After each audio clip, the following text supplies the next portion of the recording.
James chapter 4, verse 4. You adulterous people, do you not know that friendship with the world is enmity with God? Therefore, whoever wishes to be a friend of the world makes himself an enemy of God. Now that sounds like a very rude way to start an encouragement, don't you think so? You adulterous people. Well, in the writing of the book of James, he's used very loving words to address his readers. He's calling them brothers.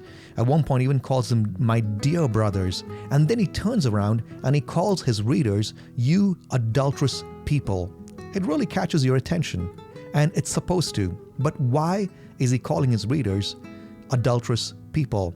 You see, he's following the pattern of the Old Testament prophets. The prophets frequently compared the relationship between Yahweh and his people to a marriage relationship.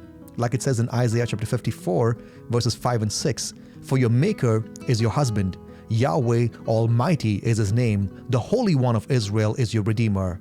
He's called the God of all the earth. Yahweh will call you back, as if you were a wife deserted and distressed in spirit, a wife who married young, only to be rejected, says your God.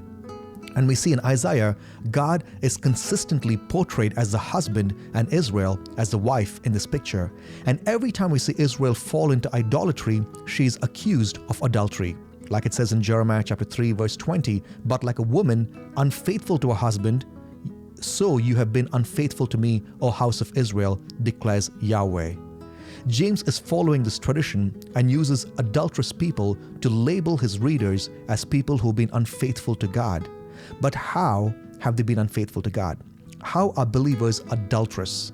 It's by having a friendship with the world. By seeking friendship with the world, they are in effect committing spiritual adultery. Now, this does not make sense in our modern world that we live in, but in the ancient world, friendship involved sharing all things in a unity, both spiritual and physical.